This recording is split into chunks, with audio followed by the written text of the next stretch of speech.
하나님 미리 죽으면 어떻게 되는지에 대해서 함께 말씀을 나누도록 하겠습니다. 누군가의 희생이 있을 때 한 가정의 평안이 임하고 또한 교회가 평안하게 되고 나라가 평안하게 됩니다. 평안하다라고 하는 것은 누군가의 무엇이 있어서 그렇게 될까요? 희생이 있기 때문에 그렇게 되는 것이죠. 가정에서는 우리 누가 많이 일을 하고 있죠? 네, 어머니들이 일을 많이 하시죠. 또 바깥에 나가면 일터에서는 누가 많은 일을 합니까? 아버지들이 일을 많이 하죠. 그래서 가정에서는 부모님의 희생이 있기 때문에 가정이 평안한 것이고, 또 부부간에는 서로가 서로를 위해주면서 돌아보아주고 상대방의 입장에서 생각해주고 자신을 희생하기 때문에 부부간에도 화목할 수 있는 것이죠. 또 가족 간에도, 가족 구성원끼리도 마찬가지죠. 자기 목소리만 높이면 가정은 화목할 날이 없지요. 그러나 서로가 서로의 입장을 고려해주고 양해해주면, 배려해주면 가정은 뭐 할 수 있어요? 화목할 수 있어요. 평화로울 수 있고 평안을 누릴 수가 있습니다. 이처럼 누군가의 희생이 있다고 하는 것은 많은 사람들에게 큰 유익을 주고, 교회에서도 100명이 있으면 100명이 다 헌신하는 거 아니죠. 그중에 몇 분만 헌신해도 교회 전체적으로 어떻게 돼요? 다 그 혜택을 누리게 되는 것을 볼 수가 있습니다. 본문 20절부터 22절에 보면 명절에 예배하러 올라온 사람들이 있었어요. 6월절에 예배하러 올라온 사람 중에 헬라인 맺이 있었는데 그들이 누구에게 찾아갔냐면 갈릴리 베세다 사람 빌립에게 찾아갔어요. 그래서 뭐라고 말하면, 선생님, 우리가 예수를 배우고자 합니다 라고 빌립에게 청을 했어요. 그랬더니 빌립이 누구에게 가냐면 안드레에게 갔고, 빌립과 안드레가 누구에게 말씀을 드렸어요? 예수에게 말씀을 드렸어요. 그랬더니 23절에 예수님이 뭐라 말씀하시냐면, 인자가 영광을 얻을 때가 왔도다 라고 하시면서 하늘의 밀이 땅에 떨어져 죽으면 어떻게 되는가, 그 결과에 대해서 말씀해 주셨습니다. 이제 하늘의 밀이 죽으면 어떤 일이 생기는가에 대해서 함께 말씀을 나누도록 하겠습니다. 하늘의 밀이 죽으면 많은 열매를 맺는다라고 말씀해 주십니다. 24절에 내가 진실로 진실로 너희에게 이르노니 하늘의 밀이 땅에 떨어져 죽지 아니하면 하늘 그대로 있고 죽으면 많은 열매를 맺는지라, 이렇게 말씀을 하셔요. 하늘의 밀은 여기서 누구를 말할까요? 예수님을 말씀하고 있어요. 예수님이 죽으면 그런 뜻이죠. 하늘의 밀이 죽으면 그 말은, 그래서 하늘의 밀이신 예수님이 죽으면 많은 열매를 맺는다고 하는 것은 많은 영혼의 열매가 맺혀질 것을 말씀하고 있어요. 그래서 여기에서 열매는 영혼의 열매를 말하고 있습니다. 다 같이 봅시다. 하늘의 밀이 죽으면 많은 영혼의 열매를 맺게 됩니다. 예수님이 십자가에 못 박혀 돌아가심으로 많은 이방인들이 천국 백성 되어질 것을 말씀한 내용입니다. 그래서 예수님의 죽으심은 온 인류를 구원하는 죽으심이 되었다. 그래서 영혼의 열매들이 많이 맺혀질 것을 말씀해 주고 있는 것이죠. 24절에 내가 진실로 진실로 너희에게 이르노니 하늘의 밀이 땅에 떨어져 죽지 않으면 하늘 그대로 있고 죽으면 많은 열매를 맺느니라 라고 하셨는데요. 예수님께서 십자가에 못 박혀 죽으심으로 많은 이방인들이 천국으로 들어오게 될 것을 가리킨 비유입니다. 이것은 이사야 53장 10절의 예언을 성취하는 말씀입니다. 이사야 53장 10절에 여호와께서 그에게 상함을 받게 하시기를 원하사 질고를 당하게 하셨은즉 그의 영혼을 속건절무로 드리기에 이르면 그가 씨를 보게 되며 그의 날은 길 것이요 또 그의 손으로 여호와께서 기뻐하시는 뜻을 성취하리로다라고 말씀합니다. 그의 영혼을 속건 제물로 드리기 이르면 그가 씨를 보게 되며라고 하신 말씀은 하늘의 밀이 땅에 떨어져 죽으면 많은 열매를 맺는다는 말씀과 같은 맥락이다, 같은 내용이다, 그런 뜻입니다. 이렇게 예수님의 속죄적 희생은 많은 열매를 맺는 것인 만큼 예수님을 따르는 자들, 곧 예수님을 믿는 자들이 영생을 얻게 될 것을 말씀하고 있어요. 그래서 예수님을 따르는 자, 예수님을 믿는 자는 영생을 얻는다라고 하는 것을 말씀하실 때 하늘의 밀이 땅에 떨어져 죽으면 많은 열매를 맺는다라고 말씀하신 것입니다. 20절에 보면 헬라인이 나옵니다. 이들은 순수한 헬라인으로서 개종한 자들인데요, 그때의 구약 종교에 들어왔던 자들을 의미합니다. 이제 그들이 예수님을 찾는 것은 이방인들이 장차 무수히 그리스도 예수님을 믿게 될 사실에 대한 예표인 것이죠. 그래서 예수님을 믿기로 작정하고 예수님을 믿고 있는 개종한 헬라인들이 누구를 지금 찾아오는 거예요? 예수님을 찾아온 것이죠. 그런데 직접적으로 예수님을 만나지 않았고 빌립에게 청을 하죠. 예수님 만나게 해주세요 라고 한 것이죠. 21절에 그들이 빌립에게 청하였다고 했는데 그들은 직접 예수님에게 나가지 않고 빌립의 소개를 받고자 했습니다. 그것은 그들이 예수님을 경외했다라는 증표입니다. 그런데 그들은 하필 다른 제자들보다 빌립을 왜 찾아갔을까요? 빌립이라는 이름이 헬라식 이름이기에 그가 누구보다도 헬라어를 잘하였다든가 혹은 그들이 빌립의 고향 벳세다 사람들이었을 것이다, 이렇게 추측이 되어지는데, 벳세다는 헬라인들이 많이 모여서 사는 지역이었습니다. 그러니까 벳세다 사람이, 벳세다 출신이 누구에게 말을 했다고요? 빌립에게 말을 했다. 그러니까 자기 고향 사람인 거죠. 어떻게 보면. 그렇죠? 그래서 그런 이유에서 빌립에게 말했을 것이다, 이렇게 보여지기도 합니다. 예수께서 대답하여 이르시되 인자가 영광을 얻을 때가 왔도다라고 23절에 말씀을 하죠. 이 말씀은 예수님의 개인적인 영광을 말하는 것이 아니라 메시아의 구원 역사의 완성을 가리키고 있어요. 그래서 예수님의 죽으심과 부활과 승천을 내포한 말씀입니다. 그래서 그 영광은 어느 때의 영광이 성취되는 거예요? 예수님이 부활하셨을 때 성취되는 것이죠. 그러나 부활이라고 하는 것은 뭐가 전제되는 거죠? 죽는 것을 전제로 하죠. 그러니까 그 내용이 다 포함됐단 말이죠. 예수님의 죽으심, 부활하심, 승천하심을 다 포함한 말씀이 바로 예수님이 받으실 뭐였다? 영광이었다. 같이 봅시다. 예수님이 받으시는 영광은 예수님의 죽으심과 부활과 승천을 다 포함하는 것입니다.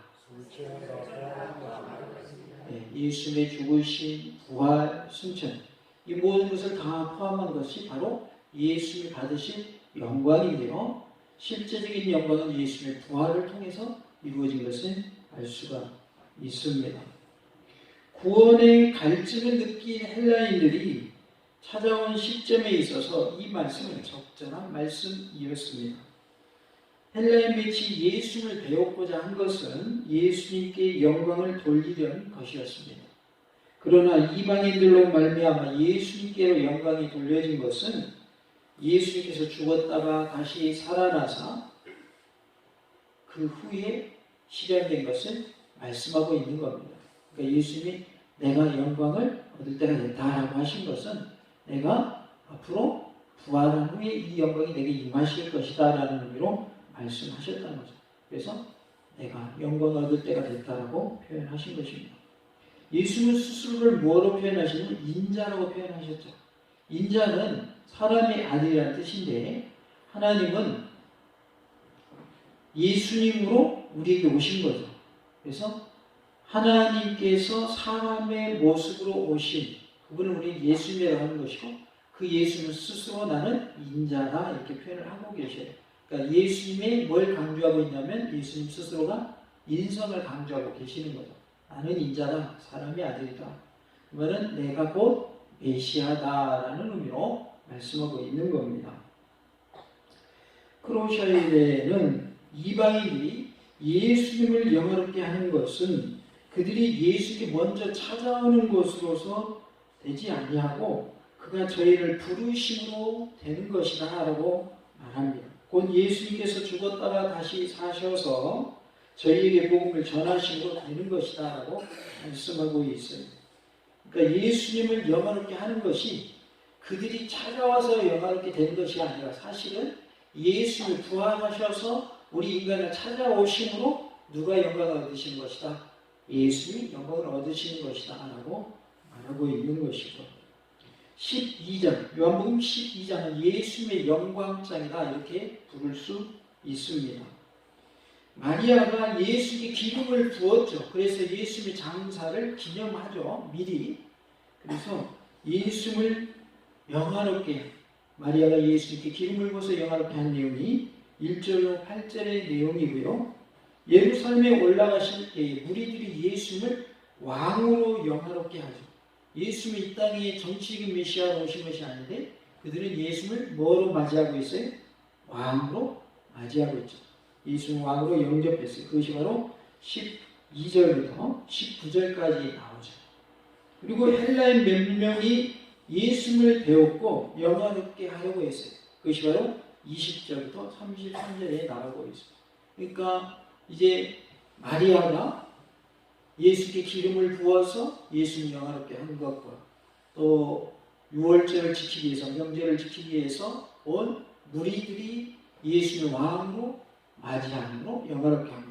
그리고 예수님을 믿게 된 헬라인 몇이 와가지고 예수님을 만나기를 원함으로 예수님께 영광 돌리려고 하는 것. 이런 모든 것들은 다 예수님의 죽으심과 부활하실 사건을 예표적으로 보여주고 있는 것입니다. 그래서 예수님의 죽으심은 누구를 통해서 보여진 거예요? 마리아가 예수께 기름을 부음으로 예수님의 장사 지냄을 미리 예표적으로 그의 행위를 통해서 보여주었잖아요. 그래서 이렇게 예수님께서 영광을 얻으시는 모습들을 다 보여주는 내용이 요한복음 12장에 다 포함되어 있다. 그래서 예수님의 영광을 드러내는 장이다 이렇게 표현한다는 거죠. 25절에 보면 자기의 생명을 사랑하는 자는 잃어버릴 것이요 이 세상에서 자기의 생명을 미워하는 자는 영생하도록 보전하리라 라고 말씀을 합니다. 여기서 기록된 희생의 원리는 일반 사회에도 적용되는 진리입니다. 요즘 사람들이 자기가 잘되기 위해서 자기가 출세하기 위해서 다른 사람들을 짓밟고 그 위에 우뚝 서는 경우를 우리는 많이 듣기도 하고 생활 속에서 체험하기도 하죠. 그런가 하면 자신을 희생하고 다른 사람을 위해서 헌신하는 사람들도 있어요, 없어요? 있지요. 그러면 그런 사람들에 대해서 뉴스에도 나오죠. 어떤 분은 사회에 이렇게 공헌을 했고 또 얼만큼을 기부했습니다. 그리고 자신의 목숨을 아끼지 않고 다른 사람을 위해서 대신 희생해서 자신을 주고 다른 사람을 살렸습니다. 그런 내용들이 뉴스에 오르내리기도 하지요. 그래서 자기의 생명을 사랑하는 자는 잃어버린다고 했고 이 세상에서 자기의 생명을 미워하는 자는 영생하도록 보존한다라고 하셨는데 그런데 여기서 말씀하신 것은 그리스도 예수님께서 그를 믿는 자들의 지켜야 할 원리를 보여주고 계십니다. 그러니까 예수를 믿는 자가 어떻게 해야 할 것인가를 말씀하시기 위해서 그 말씀을 하셨다는 거죠. 곧 이 말씀 믿는 자들이 자기 자신을 부인하고 그리스도 예수만 따라가는 신령한 희생의 도리를 가르치고 있는 것입니다. 나를 부인하고 예수만 따라가는 삶이 되어야 할 것을 자기의 생명을 사랑하는 자는 잃어버릴 것이다. 이 세상에서 자기의 생명을 미워하는 자는 영생하도록 보존할 것이다 라고 말씀하신 것입니다. 그리스도 예수께서 우리를 대신해서 십자가에 죽으셔서 우리의 영원한 구원을 이루셨으니 우리는 우리 자신을 따르지 말고 내 생명을 사랑하지 말고 예수님만 따라가는 그런 모습이 되어야 할 줄로 믿습니다. 같이 봅시다. 예수님만 따라가고 예수님만 사랑합시다. 나를 위해서 살면 당장은 좋은 것 같아도 영적으로는 유익이 없어요. 주님을 위해서 살 때 영적인 유익이 있는 것이고, 그리고 우리 개인의 종말은 죽음이죠. 또 예수님이 이 땅에 오시는 때는 세계적인 종말이 되는 것이죠. 우리의 종말, 개인적 종말이 됐든 또 역사적인 종말이 됐든 우리가 주님을 따르는 삶이 되고 주님만을 믿고 나아가는 삶이 될 때 우리에게 유익이 있는 것이지, 나를 위해서 살면 당장은 좋을지 모르지만 종말의 때, 내 개인의 종말이나 역사적인 종말의 때 좋을 것이 있어요, 없어요? 하나도 없는 거예요. 한 목사님 그런 얘기를 하시더라고요. 이렇게 이제 도로를 정비하거나 산의 그 나뭇가지를 정비하는 일들을 군에서 하거든요. 그런 일을 할 때 보면 이제 산 주변을 정비하다 보니까 주변에 뭐가 있을까요? 뭔가 같아요? 묘가 있어요, 묘. 남의 묘가 있다는 말이에요. 그러면 보통은 불교인들은 남의 묘도 다 별조까지 해주고 지나가는데 기독교인들은 그냥 자기 할 만하고 묘는 안 하고 남의 묘니까 벌초 안 해주고 그냥 간대요. 이유가 뭔가 했더니 불교는 공덕을 쌓아야 되는데 공덕을 쌓아야 좋은 곳에 간다고 생각합니다. 기독교는요, 예수님 믿어야 천국 간다 이렇게 말합니다. 그런데 예수를 믿는 믿음으로 구원함을 얻기 때문에 우리는 내 자신의 믿음을 지키는 것을 더 중요시하지만 사실은 할 수만 있다면 옆에 묘도 해주면 더 좋은 거 아니에요? 그죠? 그런데 이제 대부분 그들은 자신의 어떤 공덕을 쌓아야 좋은 곳 간다 이렇게 생각하기 때문에 그렇게 하는 거예요. 그러나 우리는 실상은 우리의 어떤 행위로 구원받을 수 없어요. 예수님의 그 보혈의 공덕을 의지해야만, 예수님이 내 죄 때문에 죽어주셨고 내가 그 예수님을 믿기만 하면 구원함을 얻는다라고 하는 그 믿음으로 천국 가는 거거든요. 그래서 믿는 내용이 달라서 그런 현상이 나타나기도 하는데 실상은 우리가 부족한 부분이 그런 부분들이에요. 행동으로 보여주는 거. 이왕이면 우리도 행동으로 선한 일을 많이 할 수 있기를 원합니다. 그게 더 좋은 겁니다. 사실은 내 자신만 생각하는 것보다는 다른 사람에게도 그 사람의 필요를 채워줄 수 있는 모습이 된다면 예수님의 그 희생의 모습을 우리가 닮아가는 모습이 되지 않을까 하는 생각을 해봅니다. 그리고 실제적으로 봉사하는 일을 누가 더 많이 하는지 아세요? 예수님 믿는 사람이 더 많이 하고 있어요. 앞에 말씀드린 예는 그렇게 많은 예는 아니고 대부분의 경우는 예수 믿는 사람들이 더 열심히 잘하고 있어요. 왜 그러면 그것이 드러나지 않는지 아시죠? 예수님 그런 말씀하셨어요. 오른손이 하는 일을 누가 모르게 해라. 왼손이 모르게 해라. 그러니까 자기가 하는 일을 말하지 않을 뿐이에요. 실제적인 모습 속에서는 믿는 분들이 더 헌신적으로 모든 일 잘하고 있어요. 잘하고 계신 거예요. 앞으로 그렇게 잘하시길 바랍니다. 누가 보고 있으면 잘하고 안 보면 자기 하고 싶은 대로 실컷 다 하시고 그걸 할 일도 안 하고 그러면 처음엔 안 드러날지 모르지만 나중에 다 알려질까요? 드러날까요? 드러나지 않을까요? 다 드러나게 돼 있어요. 다 사람들이 알게 돼 있어요. 그러니까 우리가 지금껏 잘하신 것처럼 앞으로도 잘하시길 바랍니다. 그래서 사람들이 누구를 나에게 도움을 주는 사람을 뽑을까라고 할 때 예수를 믿고 있는 사람을 뽑는 이유가 뭔지 아세요? 그래도 예수를 믿는 사람들은 진실되다는 말이에요. 자기 할 일 묵묵히 잘한다는 말이에요. 그러니까 끝까지 앞으로도 잘하시기 바랍니다. 우리의 행함으로 천국 가는 것은 아니지만 그러나 예수님의 그 보혈의 공로를 믿는 믿음으로 천국 가는 것이지만 천국 가는 우리가 본을 보여야 다른 사람들도 예수 믿고 천국 갈 수 있다는 말이에요. 내 자신의 유익만을 위해서 그것만을 챙기게 되면 다른 사람들이 나보고 배울 것이 있어요, 없어요? 배울 것이 없게 되고 그들이 나를 보고서는 뭐 믿고 싶은 생각이 없어져요? 예수 믿고 싶은 생각이 없어지는 거예요. 내가 잘못하고 있기 때문에 그 사람들은 자신이 잘하고 있지 않음에도 불구하고 잘못하고 있는 나를 핑계 삼아서 나 저 사람 보니까 나 예수님 안 믿어 이렇게 말합니다. 그것은 우리가 잘못하는 거죠. 그렇게 하면 안 되는 거죠. 나 때문에 다른 사람이 예수 못 믿으면 안 되잖아요. 그래서 이왕이면 행동에 있어서도 삶에 있어서도 남을 위하여 희생하고 헌신한 모습으로 하나님께 영광 돌리고 또 주관의 영혼들을 살려내는 그런 은혜가 있기를 원합니다. 그리스도 예수님께서 이렇게 우리를 위하여 희생해 주셨는데요. 예수님께서 구속 사역을 위한 자기의 죽으심에 대해서 말씀하신 뒤에 예수를 믿기만 하면, 예수를 따르기만 하면 된다라고 말씀하시지 않고 그 다음에 우리의 희생을 공고하신 것을 볼 수 있습니다. 마태복음 16장 24절부터 26절에 이 예수께서 제자들에게 이르시되 누구든지 나를 따라오려거든 자기를 부인하고 자기 십자가를 지고 나를 따를 것이니라. 누구든지 제 목숨을 구원하고자 하면 잃을 것이요 누구든지 나를 위하여 제 목숨을 잃으면 찾으리라.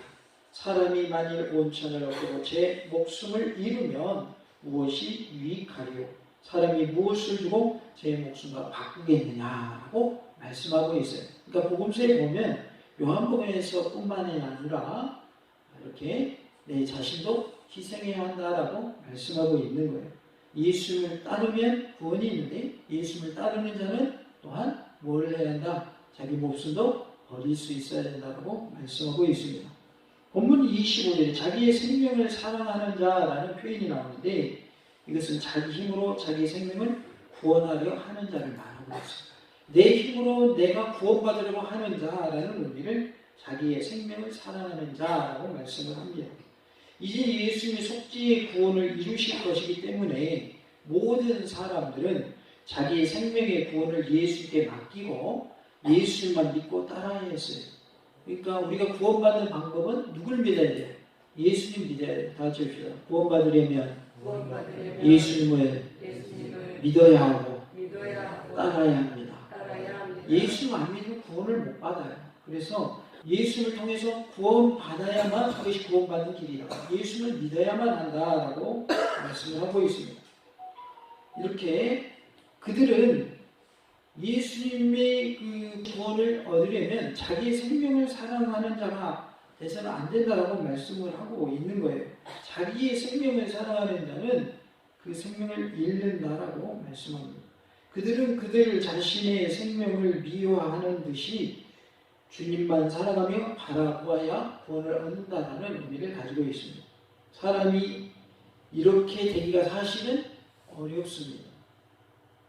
사실은 뭘 구하기가 쉬운 거예요? 내 생명을 구하기가 더 쉬운 거죠. 다른 사람의 생명을 구하기보다. 그러면 어떻게 해야 내 생명을 버리고 다른 사람의 생명을 구할 정도로 그렇게 살 수 있겠는가? 벤겔은 우리의 영혼이 우리 자신의 생명을 미워함에 도달하는 방법은 그리스도의 말씀에 푹 적시는 데 있다라고 말씀을 하고 있어요.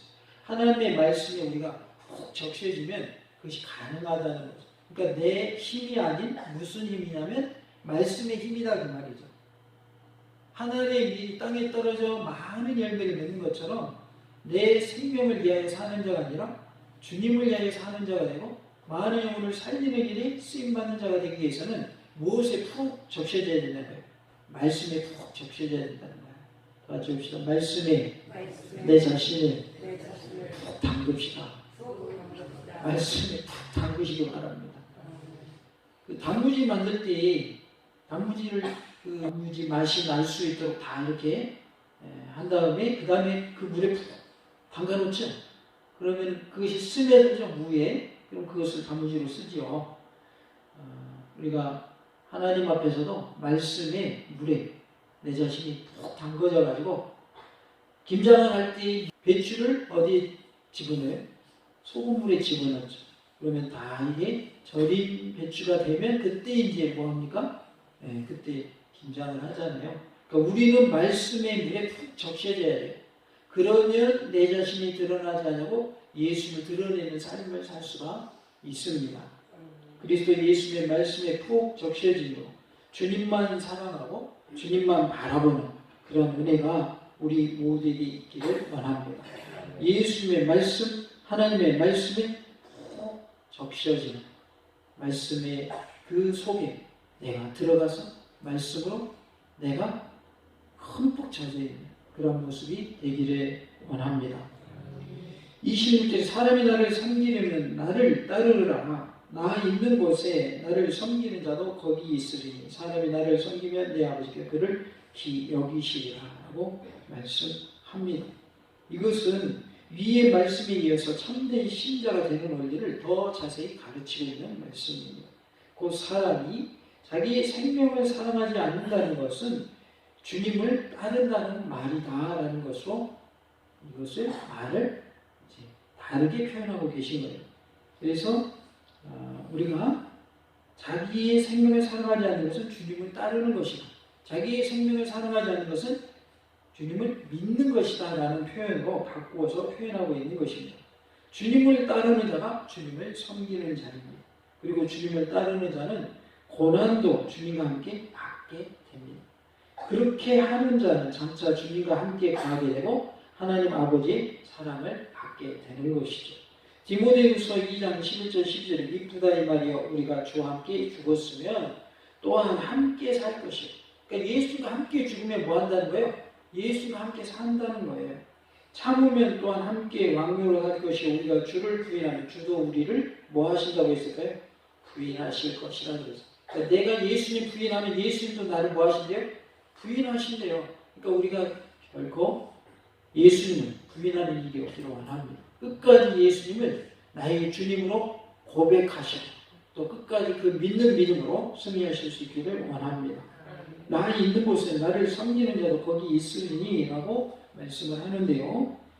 신자의 구원을 내세의 장소와 관련시키는 사상은 특별히 요한복음에 많이 나타나고 있습니다. 그러나 이와 같은 내세의 사상도 그리스도 예수님의 인격을 중심으로 하고 있습니다.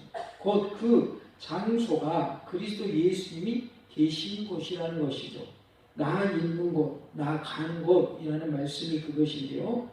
공간복음에도 내세의 장소에 대해서 가르치지 않는 것은 아니지만 주로 천국이라는 말에 내세를 포함시키고 있어요. 천국이란 말이 내세의 장소성도 포함하고 있지만 그것은 주로 하나님의 통치 영역을 가리키고 있어요. 그러니까 어떤 장소적인 의미라기보다는 천국이라고 하는 하나님이 통치하시는 곳을 천국이다 이렇게 말하는 것이죠. 그러므로 신약 성경이 말하는 내세적 구원은 신자가 그리스도와 함께 혹은 하나님과 함께 있게 되는 사실을 그 중심 요소로 하고 있습니다. 그래서 예수님과 함께하는 그곳이 바로 무엇이 되는 거예요?